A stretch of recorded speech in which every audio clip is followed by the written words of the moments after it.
भारत की राजधानी दिल्ली के पूर्वी दिल्ली क्षेत्र में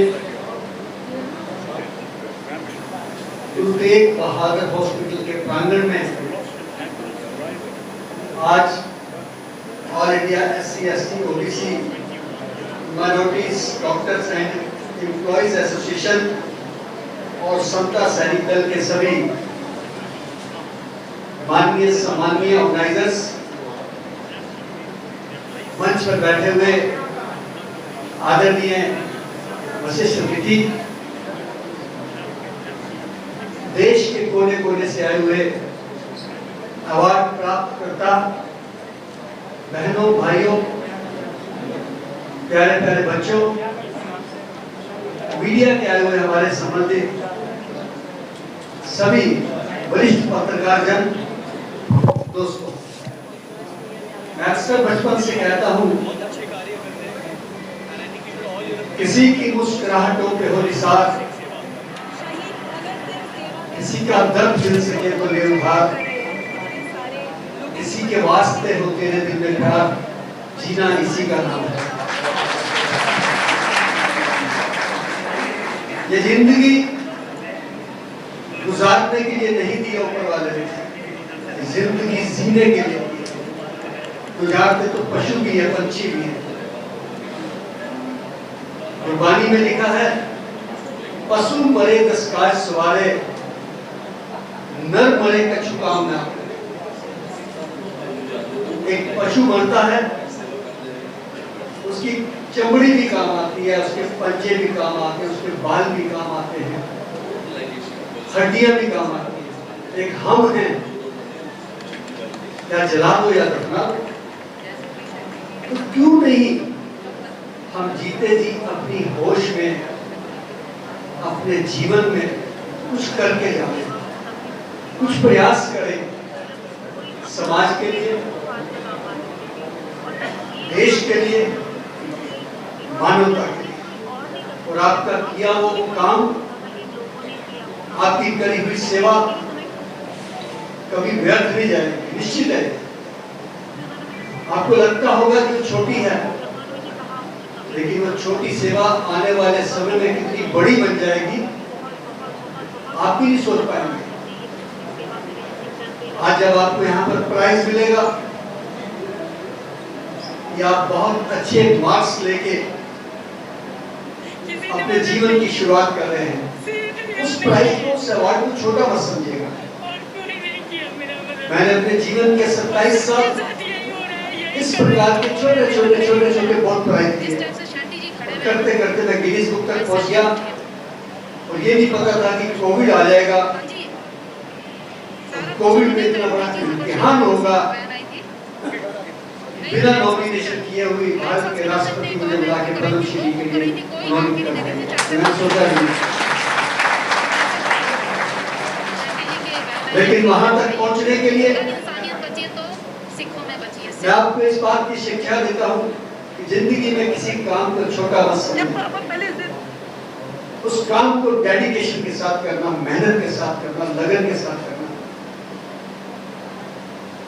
ये निश्चय आपको रखना पड़ेगा। एक एम्बुलेंस से मैंने 1995 में शहीद भगत सिंह सेवा दल शुरू किया और बिल्कुल गरीबी से शुरू किया। कोई पैसे नहीं थे, कोई स्थान नहीं था, अपनी कार बेच के हमने एक एम्बुलेंस बनाई। वो इसलिए बनाई कि राष्ट्रीय राजधानी दिल्ली जैसे शहर में भी अगर किसी पेशेंट को ले जाना होता था तो एम्बुलेंस नहीं मिलती थी, और कोई मर जाता था तो शव वाहन नहीं मिलता था। ईश्वर ने शक्ति दी और हमने यहाँ तक देखा कि दिल्ली के एक शमशान घाट पे एक व्यक्ति अपने बच्चे की बॉडी लेके बैठा है, जो इलाज कराने आया था, और बच्चे की डेथ हो जाती है। सुबह से शाम तक शमशान घाट में बैठा है, लकड़ी के पैसे नहीं, लोगों से मांगता है, नहीं मिलते, और अंत में शाम को वो लोगों की जली हुई लकड़ियों के टुकड़ों को, अर्ध जली लकड़ियों को उठा के और बच्चे के दाह संस्कार को प्रयास करता है। और हम जब वहां खड़े हैं, हम सोचते हैं शायद चोरी कर रहे हैं। वो बहुत बड़ी जिंदगी की मेरी शिक्षा थी और ठोकर थी। मेरे दोस्तों ने और मैंने जब पूछा कि बेटा आप लकड़ी चोरी कर रहे हैं, उनका कहना था कि चोरी नहीं कर रहा हूँ, मेरा बेटा मर गया है, मेरे पास जलाने के लिए पैसे नहीं है, उसका दाह संस्कार करना है। उस एक छोटे से एपिसोड ने हमारे जीवन को बदल दिया कि राष्ट्रीय राजधानी, जहाँ लोग अपनी शादी में करोड़ों रुपए लगाते हैं, मकान पर लगाते हैं, गाड़ी पर लगाते हैं, जन्मदिन पर लगाते हैं, उसी राष्ट्रीय राजधानी के अंदर एक पिता अपने पुत्र की डेड बॉडी को लेकर बैठा है। जब मैंने दोस्तों से इस बात का जिक्र किया तो मुझे कहने लगे कि शंती जी ये सरकार का काम है, प्रशासन का काम है। तो मेरा जवाब था, जब लाइट नहीं आती है तो हम अपने घर में इन्वर्टर लगाते हैं ना, प्रशासन तो नहीं लगाता। पानी अच्छा नहीं आता तो हम आरओ लगाते हैं ना, प्रशासन तो नहीं लगाता। जब सिक्योरिटी के लिए हम सीसीटीवी कैमरे लगाते हैं तो अपने लिए लगाते हैं। तो ये काम भी हम प्रशासन के क्यों छोड़े, एक शुरुआत करके देखते हैं ना। मैंने बचपन में सुना था कि कौन कहता है कि आसमान पे सुराग हो नहीं सकता, एक पत्थर को तबीयत से उछालो यारो। तो मैंने पत्थर उछाला, एक शुरुआत की, और 25 साल जीवन के निकल गए। कोरोना आते आते 50,000 से ज्यादा डेड बॉडी कैरी करके क्रिमेशन करा दी, पता ही नहीं लगा। लेकिन जब कोविड आया और इतना भयानक समय आया और प्रशासन ने, ऑफिसर्स ने कहा कि शंती जी जो शहीद भगत सिंह सेवा दल के पास एम्बुलेंस और वॉरियर्स हैं वो हमको चाहिए। आप बिलीव नहीं करेंगे, जिस हॉस्पिटल में आप बैठे हैं यहाँ से एक दिन में 50 से 70 डेड बॉडी निकलती थी कोविड की, कम से कम बता रहा हूँ मैं।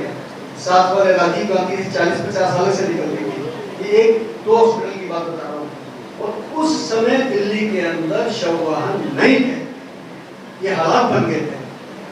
तो ईश्वर ने शक्ति दी, मेरे सारे वॉरियर्स ने काम किया। दो बार हम उसमें लिपट गए, बच के आ गए। 2 ड्राइवर मेरे शहीद हो गए। लेकिन ईश्वर की शक्ति को अपना कर्तव्य मानते हुए एक ऐसा शमशान घाट हमने संभाला समाप्ति का, जिसमें एक ही शमशान घाट में एक ही महीने में 4,266 डेड बॉडी का इवेंट करने की सेवा दी हमें ईश्वर ने। और लोगों के फोन पता है किसके आते थे? ऑफिसर्स के, आईपीएस के, आईएएस के। शंती जी जरा जल्दी संस्कार करा दो। 80 नंबर वेटिंग है, 90 नंबर वेटिंग है। लेकिन मुझे इस बात को कहते हुए फख्र होता है कि 27 अप्रैल रात के 2:30 बजे एक ऐसा फोन भी आया जिसने मेरे जीवन को बदल दिया। जब मुझे कहा गया जल्दी फोन सुनिए, किसी बहुत बड़े व्यक्ति का फोन, तो मैंने यही कहा कि शायद जल्दी संस्कार कराना होगा। लेकिन वो फोन जब मैंने कान से लगाया तो जब उधर से आवाज आई कि शंती जी हम आपको लाइव देख रहे हैं टीवी के ऊपर, सारा देश आपके साथ है, इसी तरीके से सेवा करते रहिए, ईश्वर आपकी मदद करेगा, जय हिंद। मैंने कहा कौन बोल रहे हैं? कहने लगे मैं प्रधानमंत्री नरेंद्र मोदी बोल रहा हूँ। मैं सोच भी नहीं सकता था कि देश का मुख्य सेवादार है, इतने माइक्रो लेवल में भी काम कर सकता है, मैं सोच भी नहीं सकता।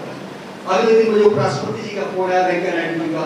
उसके बाद बता नहीं सकता कि अक्षय कुमार जी ने 2 एम्बुलेंस भेजी, सलमान खान जी, कौन भी बता नहीं सकता किसी ने मदद में हमारे साथ हाथ बटा दिए। लेकिन मैं बताना चाहता हूँ कि आपको अग्रसर होना पड़ेगा। ये उसी दिल्ली में बैठे हैं आप, उसी दिल्ली में जहाँ कोरोना के अंदर एक रात में 25 लोग जयपुर गोल्डन हॉस्पिटल में मर गए थे, सबको पता है, छुपी हुई बात नहीं है। जहाँ डॉक्टर्स ने बहुत सेवा की, नर्सेस ने बहुत सेवा की, टेक्नीशियंस ने भगवान के रूप में काम किया। सब इन लोगों ने, तीनों ने, एम्बुलेंस ड्राइवर, शमशान घाट पे काम करने वाले लोग, इन लोगों ने बहुत सेवा की, इसमें कोई दो राय नहीं है, ये भगवान के रूप में थे। लेकिन कुछ ऐसे लोग भी थे जो राष्ट्रीय राजधानी में 2,000 वाला इंजेक्शन 2 लाख का बेच रहे, वो भी आपके सामने थे। जो 500 वाला ऑक्सीजन का सिलेंडर 5,000, 50,000 तक बेचते रहे। तो उस समय भी हम लोग अपनी सेवा में लगे रहे, डटे रहे। हमने पता नहीं घर से 40-40, 50-50 बॉडी रोज उठाई। और मैं ये बात हर जगह बोलता हूँ कि हम यानी इंसान अपने बच्चों के लिए गलत काम भी करते हैं, चोरी चकारी भी करते हैं, उनको पढ़ा के अमेरिका, कनाडा, लंदन भेजते हैं। उन्हीं सब लोगों को दूसरों के कंधों पर जाना पड़ा जब उनके बच्चों ने उठाने से मना कर दिया। वो कोविड का कहर था कि सामने बॉडी पड़ी है और बच्चों ने उठाने से मना किया। हमको डर लगता है, लेकिन जब उठाकर लेके जाते थे तो कहते थे कि दर्शन करा दो, और दर्शन के बहाने किसी ने बाप की अंगूठी उतारी हीरे की, किसी ने माँ की बालियाँ उतारी, किसी ने छोटे दस्तखत कराए, अंगूठे लगवाए, ये सब अपने आंखों से देखा। लेकिन मैं आपको सब इसलिए बता रहा हूँ, आप छोटे छोटी पनीरी के लोग हैं। पनीरी कहते हैं पुंगरता हुआ पौधा। और मैं इस संस्था को बधाई देता हूँ कि इन्होंने देश के कोने कोने से आपको तैयार करके एक रंग रूप के रूप में चुना है। और आप आने वाले समय में जब भी कभी बहुत ऊंचाई पर जाएंगे तो आपको ये अवार्ड कभी नहीं भूलेगा कि आपकी शुरुआत गुरु तेग बहादुर हॉस्पिटल के मंच से हुई थी। क्योंकि मैं खुद नगर निगम विद्यालय विवेक विहार का पढ़ा हुआ हूँ, गरीब परिवार से हूँ। उसके बाद government boys senior secondary school से पढ़ा हुआ हूँ। आज मुझे फख्र होता है जब मैं उन दोनों स्कूलों में जाता हूँ तो वहाँ मेरा कटआउट लगा होता है, मेरा नाम लिखा होता है कि हमारे स्कूल के एक स्टूडेंट को पद्मश्री मिला है। उससे मुझे भी कहीं ना कहीं अंदर से डर होता है। इससे ऊपर वाले की करता है, इससे ईश्वर की करता है। आप भी इसी तरीके से मेहनत करते रहिए, डट के सेवा करिए, देश की करिए, अपने समाज की करिए और उससे पहले परिवार की भी करिए। माता पिता की इज्जत करिए, गुरु की इज्जत कीजिए, हमेशा गुरु की बात को याद रख के चलिए। और अंत में यही कहूँगा कि जब आप अवार्ड लेने जाते हैं तो आप किसी मजहब के नहीं रह जाते हैं, क्योंकि आप जिस मुल्क में रह रहे हैं यहाँ जरा सोच लीजिए कि किस जाति की एक हमारी बहन देश की राष्ट्रपति बनी हुई है। ऐसा मुल्क कोई नहीं मिलेगा जिसको लोग इग्नोर करते हैं, वो हमारे देश के राष्ट्रपति हैं। ये बहुत बड़ी बात है कि हमारे देश के अंदर ये चीजें, मैं मानता हूँ कुछ बातें पॉलिटिकल है, लेकिन हम आपस में सब एक हैं, ये सबने देख लिया। तो इसलिए मैं यही कहूँगा कि आप मन के अंदर एक विश्वास रखें कि हम पहले आपस में भाईचारे में हैं, बाद में किसी मजहब में हैं। इसलिए यही कहूँगा कि मजहब नहीं सिखाता आपस में वैर रखना। हिंदी है, हम वतन है हिंदुस्तान हमारा, सारे जहां से अच्छा हिंदुस्तान। जय हिंद। कुमार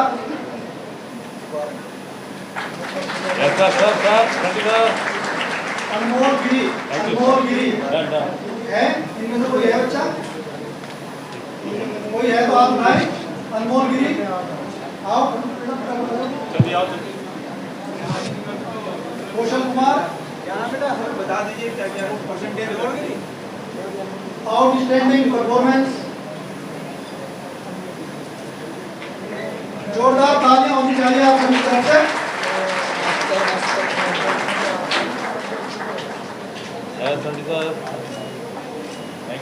कौशल कुमार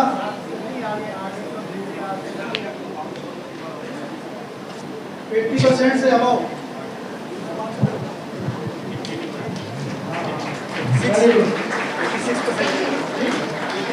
86%।